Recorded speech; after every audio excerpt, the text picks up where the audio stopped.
Hello, it's me again, Emily.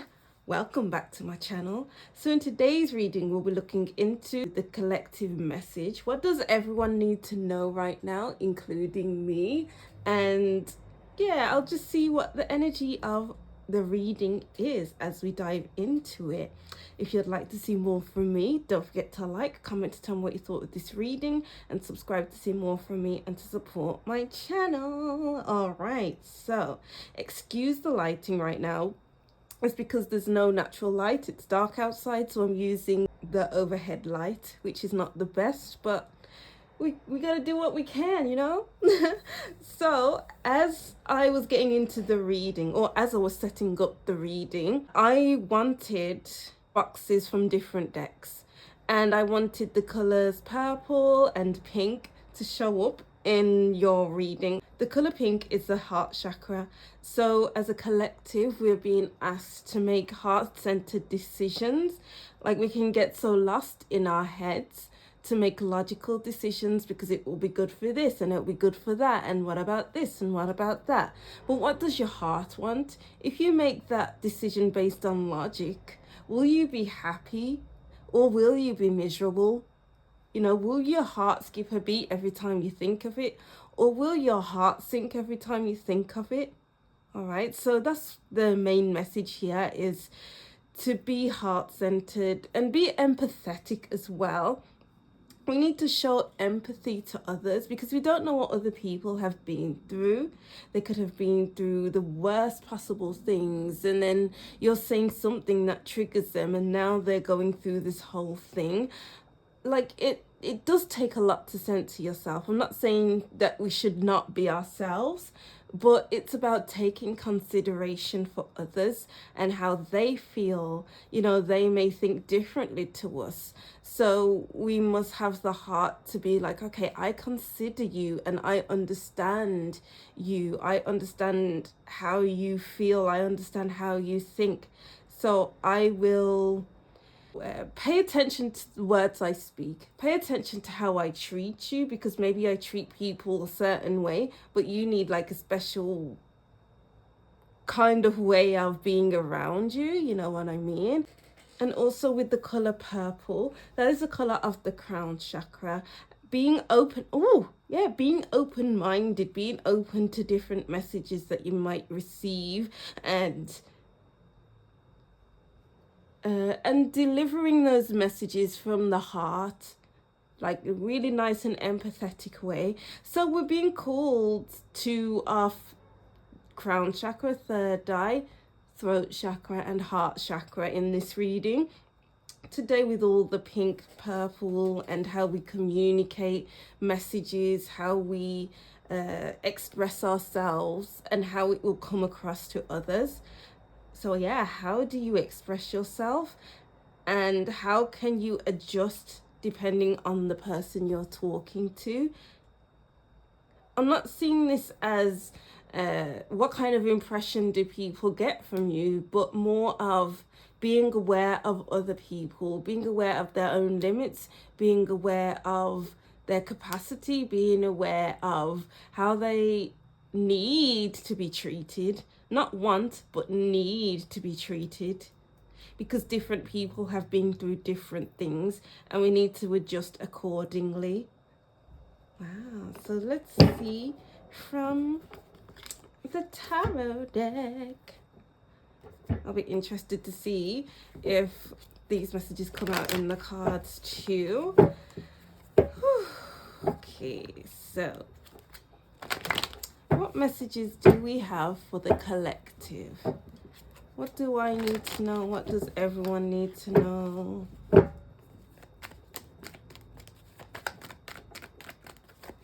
What messages do we need to know for the collective?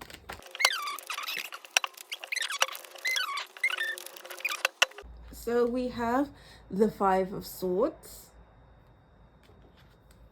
the Knight of Wands,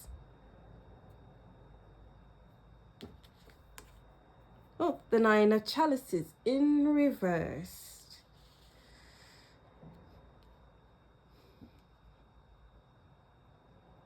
I'm getting the message of being too quick to judge.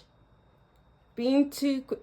I'm getting the feeling of discomfort here with these three cards. The Nine of Chalices does not feel comfortable here. With it being in reverse, these three kids are enjoying each other's company. These two kids at the bottom are sharing their toys, and the girl is eating her cookie. So it's like each child is comfortable to be in the position that they're in. They know their roles. I'm getting like the roles. The two children at the bottom knows that they are playful kids, and the girl standing up knows that she loves to eat cookies, so she's eating cookies, and she doesn't mind the two children playing on the ground and enjoying themselves. So it's all about perspective, but in reverse, it's like there's bickering. I feel like, oh, what is this message that's coming through? So I'm closing my eyes. I'm going to try and put this energy into words. So I'm closing my eyes and I'm seeing like a load of lines scattered around each other. And we don't know where one ends and one begins. And it's like a whole web of lines. So if you can imagine a spider web, but it's not like beautifully crafted in a circle. It's just randomly placed in lines, horizontal lines, straight lines, blah, all the lines, and it's all scattered together.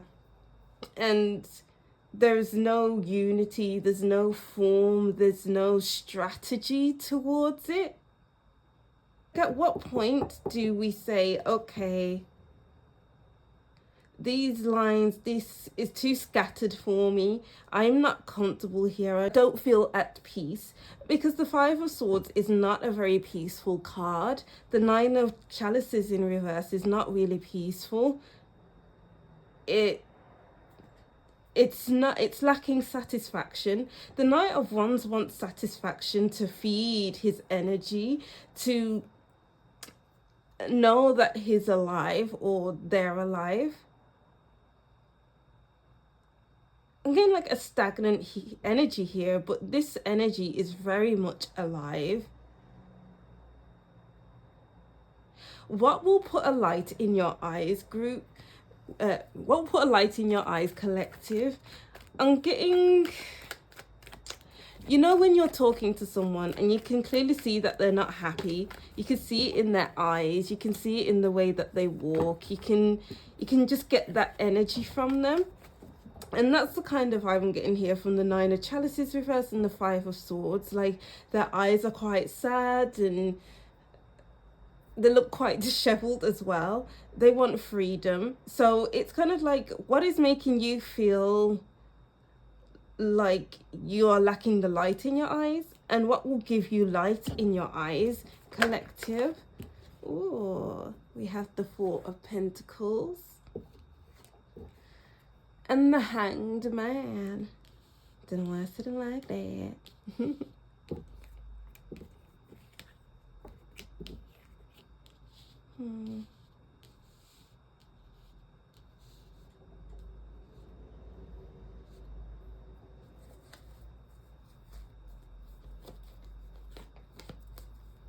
Yeah, what will bring you great happiness?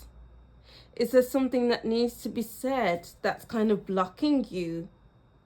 Maybe you've said something, but it hasn't been received well, hence the Five of Swords and the Hanged Man. The people in the Hanged Man card are kind of shouting at the man that's hanging. And you've been held back for too long. Do you feel like you need to hold on to something to feel like you're getting somewhere? And putting yourself to the side, your happiness, your fulfilled life, your happiness of the heart. I'm getting like you matter too. Your need for adventure matters too. Your need for freedom matters too. What are you saving for? What are you holding on for? Because the holding on it can like ruin you. And ask yourself, is holding on the best course of action if it comes at a cost? You're holding on, but at what cost? Your mental health, your emotional health, your well-being. Again, like maybe you need a balance in life. Like you're working and then all of a sudden, oh, I'm going to take a break. I'm going to go on this adventure. I'm going to go away for the weekend. I'm going to do this, that, the other, try something new. Because this is looking stagnant over here. And this is the only card about freedom. So what can get you out of stagnation at this time? A weekend trip, coming out of routine. So if you walk one way for work, maybe walk a different direction if you can, if that's possible. Instead of driving down this one road, drive down the other road if you can. Instead of cooking the same old meals every week, cook something different one day of the week and be like, wow, this is amazing. You know, routine can get quite boring, and it can lead to burnout as well, because you're just used to doing the same thing over and over again, and there's no room for error. You know what I mean? I'm being brought to This Is Us. Rebecca is the mum, and in one particular episode they showed Rebecca living her everyday routine. She went to the butchers knew exactly what she wanted. She went to the store owners knew exactly what she wanted. She was passing the same people on the street. And it's like she wanted a shake-up so much that she went to the hairdresser. The hairdresser says, oh, do you want the same haircut? And she said, no, I want something drastically different. She cut her hair really short and she didn't like it. She went home and the kids were laughing at her. They were calling her different names. Her husband ended up shaving off his beard for her so that he can get that change as well. So there's that supportive energy, that kindness, that compassion with the pink that I chose with the heart chakra. So it's all about showing compassion to others. When someone does something and they feel like they don't like it, what can you do to make them feel better? Because it could be a permanent thing or it could be semi-permanent. What with the haircut, hair can grow back. What can you do to make them feel good about themselves? So they don't feel like, oh, I've made a mistake. I don't feel good. Everyone's going to be laughing at me. So I'm just going to hold back and hide myself. But we don't do hiding around here, collective. You know, we need to show ourselves loudly and proudly. Wow. And then let's go over to this deck. What messages do we have for the collective? The Wheel of Fortune. The Wheel of Fortune is about going through the cycles, fresh starts. Could be about fresh starts. It's like going through the motions as well. Wait a second. 9. Wow. We have 9 of Chalices reversed. And then we have the 9 of Chalices upright, or 9 of Cups. Oops. So it's like, what will fulfill you on a deeper level? What will make us feel good about ourselves, about the situation that we're in? How can we turn our frowns upside down? Oh, this is literally, can you see that? These lines are exactly what I was seeing earlier with the spider web. All the lines are chaotic all over the place. And it's kind of like, how can, oh, I'm seeing something here, guys. So we see the lines here. I don't know if you can see the phone. And then the lines are kind of spread out and has kind of a pattern to it. So it's not chaotic anymore. It's feeding into the moth or the butterfly, whatever this is. You know, it's much more in harmony. They're working together and not chaotically. Wow. And I'm getting that this wheel here turns into the butterfly or the moth, and these mini butterflies here turn into the cups, and they are working together. How can you turn your throne upside down? How can you make something better by looking at it differently, by doing something differently, like with the driving down a different road to get to work, like walking down a different street, like changing your hairstyle, which will grow back eventually. It's about just trying something small to be different, and that the way we can feel more accomplished, feel more settled within ourselves, and not chaotic. And then let's get a card from here. We have collaborative dreaming.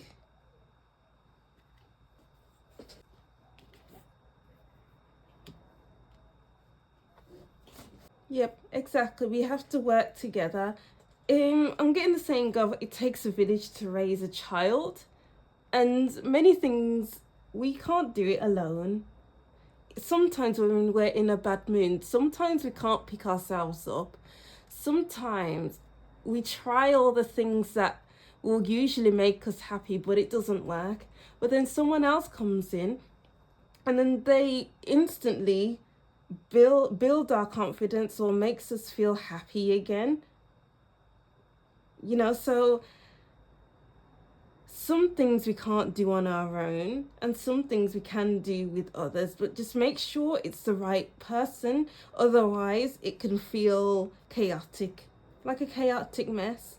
But we need it to be like the Nine of Cups upright, where everything is seamless, everything is working together, everything is just right, and things can get moving with the Knight of Wands into a passionate direction.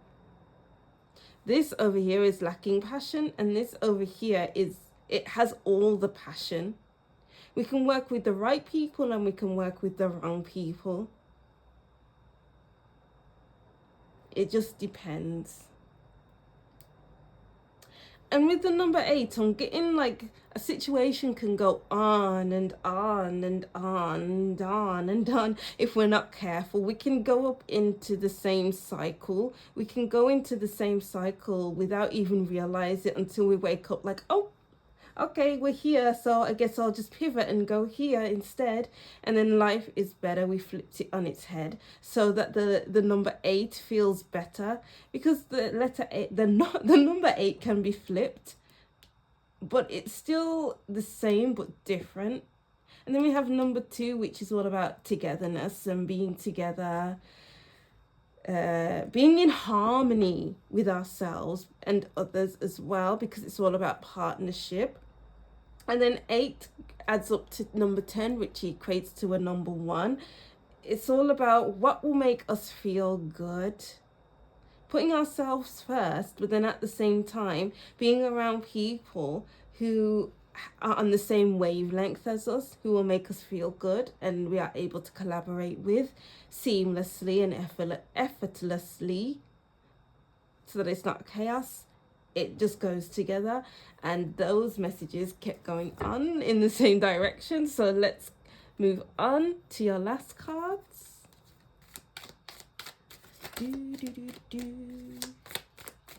What messages do we have for the collective here?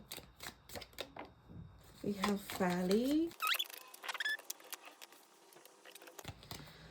We have Valley. Deep personal strength and peace that assure success. We have Candle, you will be shown the way. And then we have Lily, spiritual love. I feel like the spiritual love, Lily, is really paying attention to the heart chakra again. It's about showing love so effortlessly. We didn't even think about it. We're not trying our hardest to give love, to show love, to be in love. We are just being love. Don't try, just do. Don't try so hard, collective. Just do it, just be. Because the moment we try hard, that's when we end up in a chaotic mess. But when it's natural, it flows, and we are collaborating seamlessly. It's a job well done then, because these people at the bottom of the Hanged Man, they aren't being seamless. They aren't flowing. They aren't allowing someone to be themselves. They don't know how to talk to the hanged man. They don't know how to be with the hanged man. So the hanged man is hanging back until someone comes along and is like, you need to leave the hanged man alone. We are the hanged man's people. So now the hanged man can get down because he's safe to be around people on the ground again and not feel like he's being judged too harshly or around negative people, negative energies. Because when you are a warm person, or when you show warmth to others, or to one particular person that needs it, you can be their candle that leads them to a path, which leads them to an open door, which leads them to a whole field and to a whole city and a whole different possibility. You can wake people up. We can wake people up. We can help them see that there's more to life than this chaos, than this hard life that they're living in. We can show people that there are good people out there. We can show people that they don't need to hang back anymore. You can be free to be yourself with the Knight of Wands. And know that there's always light on the other side. And I'm being pulled to the root chakra, knowing who you are, feeling safe and secure to be yourself, to be in a place and feel like, you know what, I belong here. That sense of belonging. How can you make people feel welcome? How can you feel welcome in a place as well? And how can you allow life to flow seamlessly? So let's see if we have any more messages. There's another message coming through as well. In time of great struggle, hang back and watch things unfold. We don't need to jump into things quickly, so fast that you fall head first. Take your time and see how things turn out. You know what I'm getting as well? I'm getting when something new enters the market or something new is advertised, then what are you going to do? Are you going to jump straight into the thing and buy it without seeing the reviews? Invest money in something that you don't know will have any benefits because no one's done it before? Or are you going to hang back and watch other people use that new product, send out the reviews and say, oh, it's faulty, or oh, it's good to go, so you end up buying the product and it's okay? You're going to allow other people to invest their money and then they are saying, oh, it's a scam, you shouldn't do that, you saved yourself bother. So when something new enters the market, enters your awareness, don't jump into investing in buying it, in watching it, whatever, until you see that it's legit, until you see that it's worth your time, money, and energy. So observing is important when something comes into your awareness. And also listen to your intuition regarding certain things that are new. Because if something doesn't sit right with you, we can't have that. So be aware of that too. All right, yeah, so that's what I'm seeing for the collective. Yeah, so that's what I'm seeing for you, collective. Thank you for watching. I'm just gonna go now and I'm gonna ground, maybe do a little meditation. Thank you for watching. Don't forget to like, comment, and subscribe, and I'll see you in the next reading. Bye.